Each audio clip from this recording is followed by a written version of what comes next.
మన జీవితంలో అనేకమైన వాటిని, మనకు భయము కలిగించే వాటిని దేవుడు పారద్రోయమంటున్నాడు. ఇక్కడ గిద్యోనికి చెప్తాడు చూడండి. న్యాయాధిపతుల గ్రంథము 7వ అధ్యాయము 3వ వచనం చూద్దాం. కాబట్టి నీవు ఎవడు భయపడి వణుకుచున్నాడో వాడు త్వరపడి గిలాదు కొండ విడిచి తిరిగి వెళ్ళవలెనని జనులు వినునట్లుగా ప్రకటించుమని గిద్యోనుతో సెలవిచ్చెను. అప్పుడు జనులలో నుండి 22,000 మంది తిరిగి వెళ్ళిపోయిరి. యుద్ధానికి పిలిచినప్పుడు 32,000 మంది వచ్చారండి. దాంట్లో గిద్యోను కొన్ని లిస్ట్ ఇస్తాడు. ఎవరైతే ఇల్లు కట్టుకున్నారో వారు ఇల్లు ముగించండి, అట్లా పరిస్థితులు ఉన్న వారు వెళ్ళిపోండి అంటాడు. ఎవరైతే తోట కట్టుకున్నారో ఆ తోటని చూసుకోవడానికి మీరు వెళ్ళిపోండి. అదే రీతిగా ఆ గుంపులో ఇక్కడ చెప్తున్నాడు, ఎవరైతే భయభీతులతో ఉన్నారో వారు వెళ్ళిపోండి అంటే ఎంతమంది వెళ్ళిపోయారంట? 22,000 మంది. 22,000 పీపుల్ హ్యావ్ లెఫ్ట్. దేవుడు అంటున్నాడు, మీ జీవితాల్లో ఏదైతే మీకు భయము కలిగిస్తుందో వాటిని పారద్రోలండి. Overthrow whatever is making you afraid. కొంతమంది మనుషుల మాటలు భీతి ఉంటుందండి. వాళ్ళతో మాట్లాడుతూనే ఒకలాంటి కలవరం. ఎంతమందికి తెలుసు అటువంటి మనుషులు? నేను ఎంతో మందిని చూస్తాను. వారు మాట్లాడుతుంటేనే ఈ చింత గురించి, ఈ వార్త గురించి, లేకపోతే నువ్వు చేయగలుగుతావంటావా, నువ్వు చేస్తావా, నీకంత సీన్ ఉందా అని చెప్పరు. నీ వల్ల అవుతుందా, అసలు నువ్వు మతిపోయి మాట్లాడుతున్నావా? గత వారంలో ధ్యానించాం కదా, యెహోషువ కాలేబు ఆ 12 మందిని పంపించినప్పుడు 10 మంది అవిశ్వాసపు మాటలు, 2 మాత్రము విశ్వాసపు మాటలు. అవిశ్వాసపు మాటలు, భయభీతులు పుట్టించే మాటలు, నీకు చేయలేవు అనే మాటలు ఎవరైతే మాట్లాడుతున్నారో వారి దగ్గర నుండి దూరంగా ఉండండి. మీకు భయము కలిగిస్తుందా? మీరు పద్దాక వార్తలు చూస్తూ ఉంటే మీకు భయం కలిగిస్తుందా? దూరంగా ఉండండి. Whatever is making you afraid, be far from it. దాని నుండి దూరంగా ఉండండి.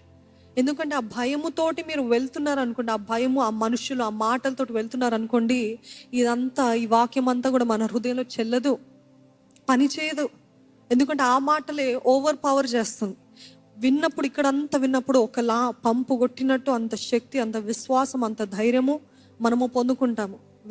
ఇంట్లో వెళ్ళగానే మీరేమైనా గొప్పవాటివి తలపెడుతున్నారని చెప్తే, గొప్పవాటిని ఆశిస్తున్నారు, లేకపోతే నేను చేయాలని దేవుని ప్రేరేపిస్తున్నాడని చెప్తే, నీకేమైనా పిచ్చి పట్టిందా, మతిపోయిందా, దేవుడి పిచ్చి ఎక్కిందా, ఏం మాయలో పడ్డావా అని ఈ మాటలు వినిపిస్తూ ఉంటాయి.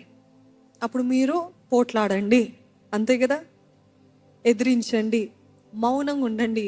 మీరు దేవుని సన్నిధిలో చేయాల్సింది మీరు చేసుకుంటూ, దేవుడు ప్రేరేపించినట్టు చేసుకుంటూ వెళ్తూ ఉండండి. ఎవరికి జవాబుని ఇవ్వక్కర్లేదు. అందరికీ ముందే చెప్పాలి. నాకు ఇట్లాగా దర్శనం ఇచ్చాడు, నేను దర్శనం వెంటనే చెప్పాలి. అదే చేస్తాడు యోసేపు. తప్పు ఏంటంటే దర్శనము పొందుకున్న వెంటనే చెప్పేస్తాడు. కీడును కూడా దేవుడు మేలుగా మార్చాడు. కానీ ఒకవేళ ఆ దర్శనం చెప్పకపోయి ఉంటే అంత కీడు ఆయన జీవితంలో జరగకపోయి ఉండేది. You really need to remember to keep something silent. మన జీవితంలో కొన్ని వాటిని అందరితో చెప్పక్కర్లేదు, అందరికి చూపించనక్కర్లేదు. అందరూ మనవారు కాదు, అందరూ మనల్ని నిజముగా are they really happy for you, might be 1%.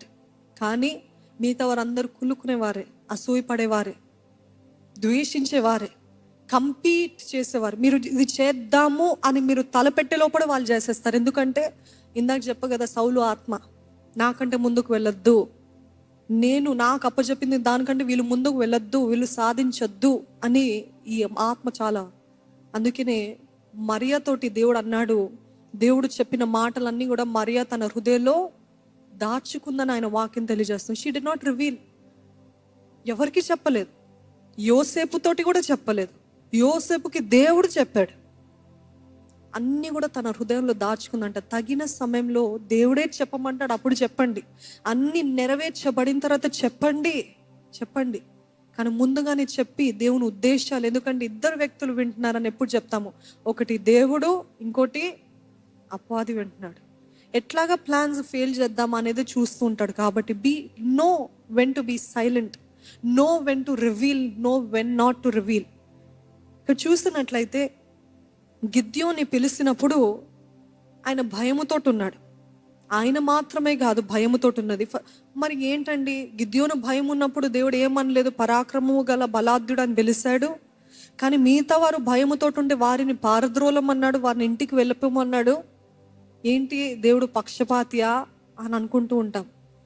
ఇక్కడ హృదయాన్ని పరీక్షించే దేవుని చూడాలండి. గిద్యోను భయంతోటే ఉన్నాడు. ఏంటి ఆ భయము? నా కుటుంబం అల్పమైనది, నా వంశం అల్పమైనది, నా గోత్రం అల్పమైనది, నాకు తగినంత సహాయము, సామర్థ్యం, రిసోర్సెస్ లేవు, నేను చేయలేను అని. అంటే లోపల ఏదో ఒక్క దగ్గర ఆయనకు ఆశ ఉంది, చేయాలని ఆశ అయితే ఉంది. కానీ ఈ మనుషుల్ని దేవుడు ఎప్పుడైతే భయముతోటి ఎవరైతే ఉన్నారో వెళ్ళిపోండి అంటే, లేదండి మేము జయిస్తాము, మాకు భయం ఉంది కానీ మేము పోరాడతాము, మా దేవుడు మాతో ఉన్నాడు అని చెప్పుంటే తప్పకుండా వారిని ఉంచేవాడు. కానీ they were ready to leave, they were ready to let go, they were ready to pull it down. మాకు అవ్వదు, మా వల్ల చేత అవ్వదు. ఆ మిద్యానీలు, ఆ శత్రు సైన్యం, ఇందాక అడిగాను కదా, ఎంతమందికి అటువంటి ఆలోచన వచ్చింది, దేవుని విడిచిపెట్టి మరలా నా జీవితానికి వెళ్ళిపోతే బాగుంటుంది అన్న ఆలోచన. అటువంటి వారు, నాకొద్దండి ఈ శత్రువులతో పోరాటం, నాకొద్దండి, నా వల్ల అవ్వదండి, ఐ రాదర్ గో బ్యాక్ అనే పరిస్థితిలో 22,000 మంది వెళ్ళిపోయారంట. Today God is asking you to throw, పారద్రోలండి ఏదైతే మీకు భయము కలిగిస్తుందో. త్రో అంటే మా ఇంట్లోనే భయం కలిగించే వారు ఉన్న వాళ్ళని ఎత్తి పడేయాలా? No, you understand the context మీకు అర్థమవుతుందని అనుకుంటున్నాను. చాలామంది అనుకుంటారు, మినిస్ట్రీ చేయడానికి నాకు అన్ని క్వాలిఫికేషన్స్ ఉన్నాయి, పరిచర్య చేయడానికి నాకు అన్ని క్వాలిఫికేషన్స్ ఉన్నాయి, నేను బాగా మాట్లాడగలుగుతాను, వాక్యము నాకు అసలు కళ్ళు మూసుకొని నిద్రలో లేపి చెప్పమన్న ప్రతి వాక్యము కంటతా వచ్చు, పాడమంటే గంభీరంగా పాడతాను, కౌన్సిలింగ్ చేయమంటే నాకు మించిన కౌన్సిలర్ ఎవరు లేరు అని చాలామంది ఎవరెవరైతే క్వాలిఫికేషన్స్ ఉన్నాయి అనుకుంటారో దేవుడు వారిని పక్కన పెట్టేస్తాడు. ఎవరైతే నాకు చేత కాదయ్యా నీ కృపనే కావాలి అన్నవారు ఉంటారో అటువంటి వారిని దేవుడు బహుగా వాడుకుంటాడు. నమ్ముతున్నారండి? నమ్మితే హల్లెలూయా అని చెప్తారా? If you think you can do it all by your self, God says okay try, want to do try. నేను లేకుండా ట్రై చేస్తావు, ట్రై చేయి. నిశ్చయముగా ఓటమే, నిశ్చయముగా అట్టర్ ఫెయిల్యూర్ మన జీవితంలో చూస్తుంటాం.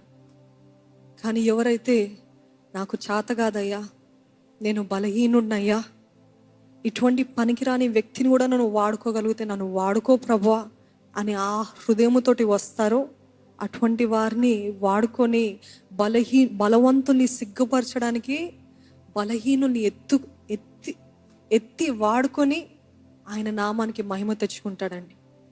ఈరోజు మనం అనుకుంటూ ఉంటాము మనిషి ముఖ్యము, కాలింగ్ తక్కువ అని. కానీ చెప్పాలంటే దేవుని పిలుపు మనిషి కంటే గొప్పదండి. దేవుని పిలుపు మనిషి కంటే గొప్పది. చాలామంది భయముతోటే వస్తారు సేవ చేయడానికి. భయం అనే ఆత్మ కాదు. అంటే నేను చేయగలుగుతానా, నేను చేస్తే సఫలం అవుతుందా, నేను చేస్తే దేవుని కార్యము జరుగుతుందా. ఎన్నోసార్లు ఈ ఆలయంలో ఎన్నిసార్లు వచ్చినా, ఎన్నిసార్లు వాక్యం చెప్పినా, ఎన్నిసార్లు పాట పాడినా ఒకటే ప్రార్థన, దేవా నా వల్ల అవ్వదయ్యా, నాకు చేత కాదయ్యా, ఎలాగ మాట్లాడాలో, ఎలాగ పాట పాడాలో, ఎలాగ ఆరాధించాలో నాకైతే తెలియదు ప్రభువా. దేవా నాకు భయం వేస్తుంది ప్రభువా, కానీ నీ సహాయము మాత్రం తక్కువ చేయకు ప్రభువా, నీవు నా తోడుండు ప్రభా, నీ ఆత్మ ద్వారా నేను నడిపించు ప్రభువా అని ప్రతిరోజు ఇదే ప్రార్థన. తెలియదు ప్రభువా, ఎలాగో చేయాలో తెలియదు ప్రభా. We're not qualified, I'm not qualified in any way. అడుగుతుంటారు, what qualifies you to preach? I say nothing qualifies me to preach or nothing qualifies, but I can only say it is దేవుని ప్రేమ, క్రీస్తు ప్రేమ బలవంతం చేస్తుందన్న మాట ఉంది కదా, అదొక్కటి పట్టుకునే ముందుకు వెళ్తున్నానండి. హల్లెలూయా. ఈరోజు మన శక్తిని, మన బలాన్ని చూసుకుంటూ ముందుకు వెళ్తే నిశ్చయంగా ఫెయిల్యూర్ ఉంటుంది.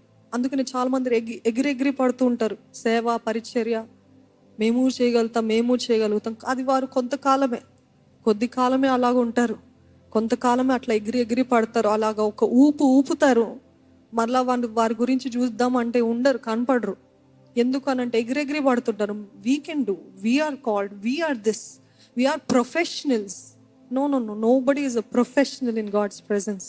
మనం ఎవరము ప్రొఫెషనల్స్ కాదు. ప్రొఫెషనల్ అంటే లోకానికి ఉండండి. దేవుని దగ్గర మనం అందరము దాసులమే, చిన్న బిడ్డలమే, మట్టి పురుగు వంటి వారమే. If you are saying Lord I am really worried, నేను ఈ అడుగు వేయాలనుకుంటున్నాను, ఈ పరిచర్య చేయాలనుకుంటున్నాను, ఇది తలపెట్టాలనుకుంటున్నాను, నాకు భయం వేస్తుంది ప్రభా, నాకు చేత కాదు, నాకు నువ్వు తోడు ఉండు అని చెప్తే అప్పుడు దేవుడు అంటాడు, నీ శక్తిని పక్క పెట్టావు కదా, నీ బలాన్ని నమ్ముకోలేదు కదా, నీ తెలివితేటల పైన ఆధారపడలేదు కదా, you are the right person to use అని చెప్తాడండి. మన జీవితంలో we need to be crushed, we need to be humbled. మనము దీనులుగా తగ్గించుకుంటూ అనగద్రొక్కబడిన వారిలో నుండే సారం బయటికి వస్తుంది, ద్రాక్షరసం బయటికి వస్తుంది. దేవా నిన్ను కూడా ఉన్నానయ్యా, నన్నెందుకు వాడుకోవు ప్రభా, నాకుందయ్యా తలాంతు, నన్నెందుకు చేసుకోవు అని డిమాండ్ చేస్తారనుకోండి, దేవుడికి అసహ్యం అది. దీనులుగా ఉంటే తగిన కాలమంది ఆయనే హెచ్చిస్తాడు. ఈరోజు నా దగ్గర శక్తి లేదు, నా దగ్గర డబ్బులు లేవు అని మీరు అనుకుంటున్నారేమో, కానీ when God says he will use you, he will use you. When God says yes, it's a yes, and when God says no, it's a no. దేవుడు నిన్ను వాడుకుంటాడు, మిమ్మల్ని వాడుకుంటాడంటే దానికి తిరిగే లేదు.